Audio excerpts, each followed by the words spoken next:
Afternoon tea is quintessentially British and such a treat when it's done well. Having partaken many an afternoon and cream tea all over the UK, it was time to try one of the best in London. And of course, I'm talking about Claridges. Reportedly one of the best in the UK, I had to have afternoon tea here to see if the reports were correct. The easiest way to get to Claridges is on the Underground. You need to get to Bond Street Station via the Central, Elizabeth or Jubilee lines, then follow signs for Davy Street and turn right when you get out.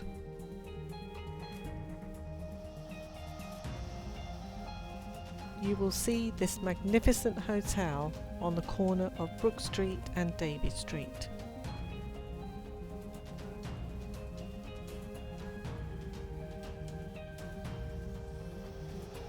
Looking towards the main entrance, it is really hard to believe that it started off as a very small hotel.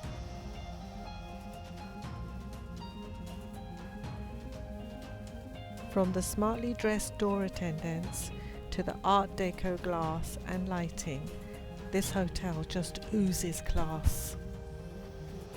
I just love how they've updated the beautiful revolving wooden door which carries you to the glamour of a bygone age.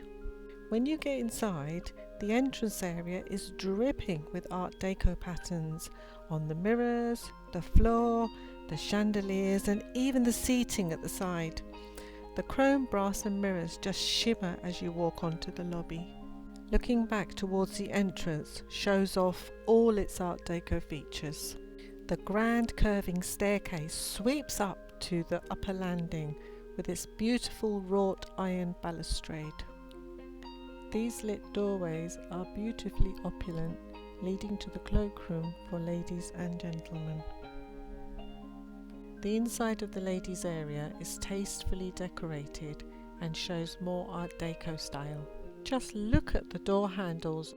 The reading room is where we will be having our afternoon tea later on.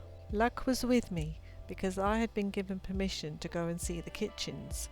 Aaron, one of the restaurant managers, took me downstairs to the pastry section. Here I met Melissa, the commis chef, who made time to talk with me and answer my questions. I've made a separate video about it called Behind the Scenes at Claridges. Aaron went through some numbers with me, but over 600 desserts daily, wow! It was 5 p.m. and time for the main event, the afternoon tea. We were seated in the middle of the foyer and reading room, and it was a joy for the senses. It glittered just like the entrance, a feast for the eyes.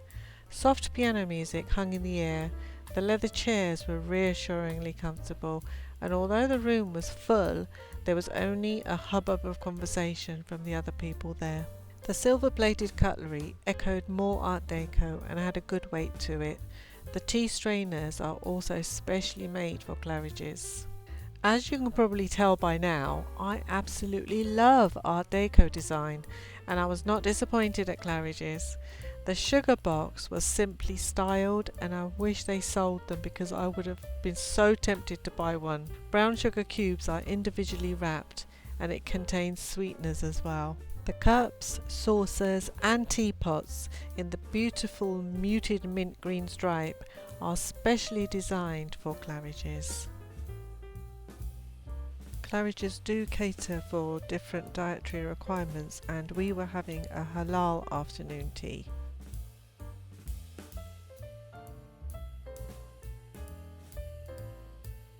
Our menu showed 26 different teas to choose from, as well as iced tea and coffee. This is the overall menu for the afternoon tea, showing the sandwiches, scones and pastries. So, a traditional afternoon tea with tea coffee is currently £85, but you can opt for a sparkling tea, which includes a glass of champagne or non-alcoholic sparkling drink. The delicious sandwiches are all listed here. Please pause it if you want to see what they are. They're served on a variety of breads which are all baked on site. The first tea. Our server, Reden, suggested the teas for each course, and we were happy to try them. I could have gone for my default Earl Grey, but I wanted to try new teas. Reden brewed and poured pipacha tea for us. This was a fruity tea with a delicate flavour and beautiful on the nose.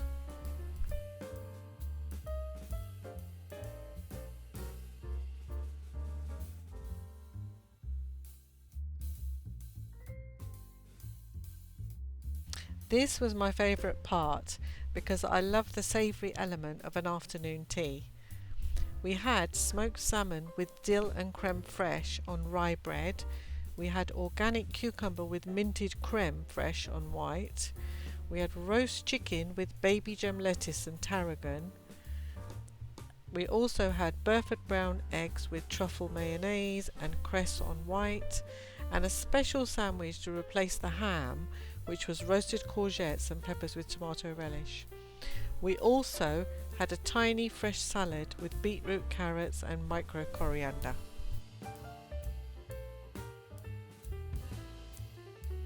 The second tea we tried was the Claridges blend. It's one of the nicest English breakfast teas I have ever had, and it had a malty note that I'd not tasted before, perfect for the scones. Beautiful golden brown warm scones arrived, balls of rudder clotted cream, and their signature jam of raspberries and strawberries completed the set. What do you know about scone etiquette? Apparently, you're supposed to break the scone in half with your hands and never to cut it. The scone that I had was soft inside and it had like a thin, crusty shell on the outside. Now the controversial question of what comes first. Is it jam or is it cream? For me, it's always been the cream because I find it easier to spread the jam on top of the cream. But you have to decide for yourself what you do. You'll have to excuse me as I was trying to spread the cream and jam with one hand while I was recording with the other. It was absolutely delicious, even though it looked a bit of a mess. And you can buy their jam on their website. And I have to say, I'm not really a fan of strawberry jam, but the mixture of strawberry and raspberry was amazing.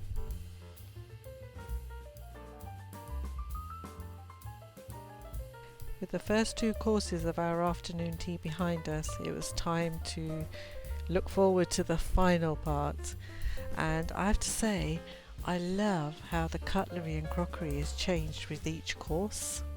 The final tea we were going to try was rooibos. I wasn't sure about this tea, but it was in fact refreshing, delicious with a distinct berry flavour. The desserts came and they were such little works of art. So much work goes into each single dessert. The flavours are so well balanced and the attention to detail is great. Everyone gets 4 little pastries and they are banana, peanut and chocolate tart, which is obvious one.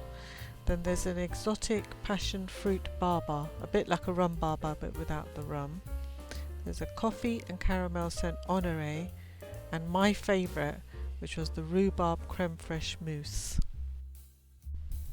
This little cheesecake was a bonus dessert even after we thought that afternoon tea was over. We will be scoring afternoon tea at Claridge's at the end of the video. I wonder if you'll agree with us. And so to the bill.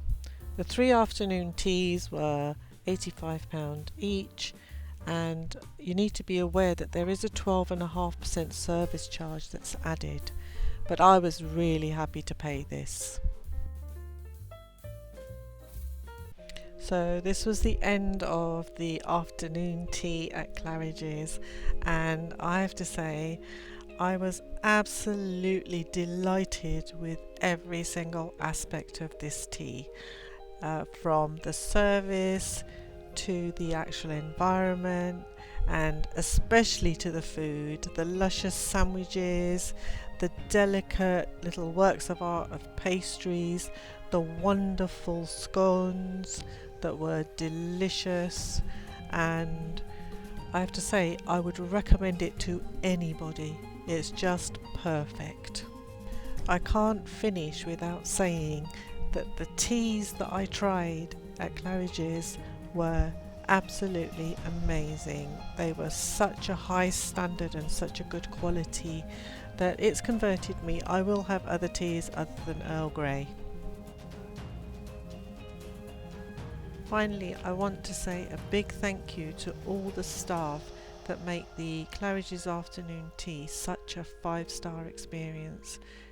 I would recommend this afternoon tea to anyone. You have to try it once.